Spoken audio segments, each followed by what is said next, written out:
While millions of people are crushing their diet all day long, eating clean, skipping dessert, drinking their water, the same people are standing in front of an open refrigerator at 11 p.m., barely even aware of how they got there. And according to neuroscience, it's not because they have no discipline. Their brain is actually running a completely different program at night. Stay with me, because what I'm about to tell you completely changes how you should think about nighttime eating, and more importantly, what you can actually do about it. Here's the thing nobody says out loud. Eating at night doesn't make you weak. It doesn't mean you're lazy. And it absolutely does not mean you don't want your goals badly enough. But there is something real happening in your brain and your hormones every single evening that is working against you. And understanding it is the first step to actually beating it. Let's start with the most basic question. Why does nighttime feel so different? Your body runs on an internal clock called the circadian rhythm. It's a biological system designed to regulate when you sleep, when you wake, and here's the part most people miss: when you're supposed to feel hungry. Modern lifestyles characterized by irregular schedules, artificial lighting, and late-night eating disrupt these rhythms, leading to metabolic and emotional health disturbances. In other words, the second you started staying up past dark, staring at a glowing screen,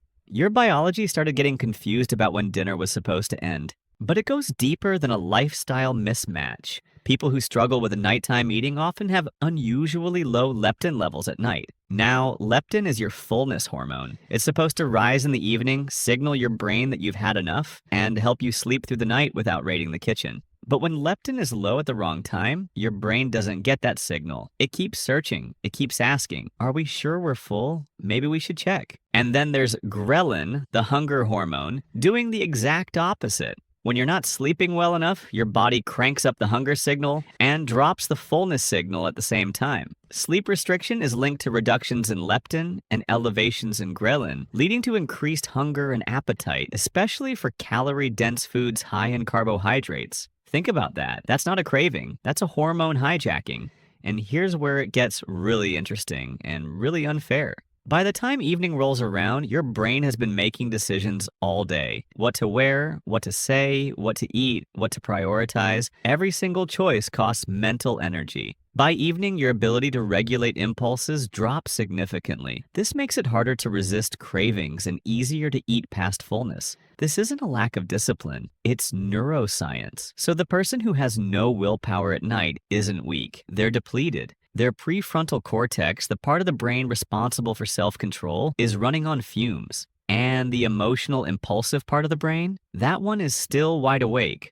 Now let's talk about something nobody wants to admit. For a lot of people, nighttime eating isn't even about hunger. It's about something else entirely. For many people, nighttime eating is linked to reward rather than hunger. After a long, demanding day, food becomes a way to signal, I made it through. Highly palatable foods activate the brain's dopamine reward system, creating comfort, pleasure, and temporary emotional relief. You worked hard, you survived the stress, and the brain, which has been deprived of pleasure all day, goes looking for the fastest source of reward it can find. This is what psychologists call emotional eating, and the research is clear about what's driving it. Stress doesn't just make you anxious, it makes you hungry for comfort.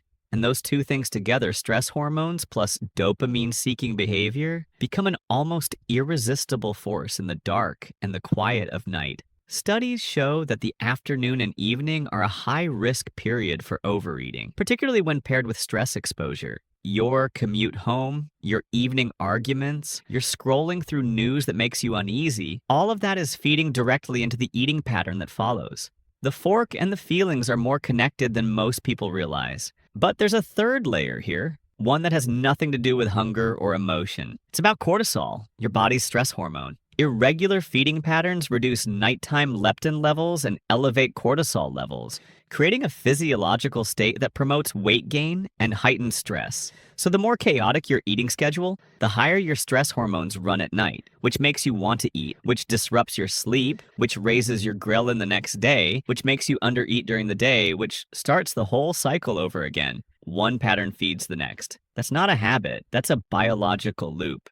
Late-night eating delays melatonin onset, elevates nocturnal cortisol levels, disrupts serotonin and dopamine rhythms, and increases inflammation in the body, all of which contribute to emotional instability. Every night you eat late, you're making it harder to feel calm, harder to sleep well, and harder to feel satisfied the next day. The behavior is self reinforcing, and that's exactly why it feels so impossible to break. Now, before you feel completely hopeless, here's what's actually fascinating about all of this. None of this is happening because you're broken. What looks like a lack of willpower is almost always a complex interaction between brain chemistry, sleep cycles, and emotional health. People who eat at night aren't failing their diet. They're responding, predictably and biologically, to a system that's out of sync. There's even a personality angle. Research has found that people who tend to feel emotions more intensely are significantly more likely to eat at night. The relationship is partially explained by psychological distress,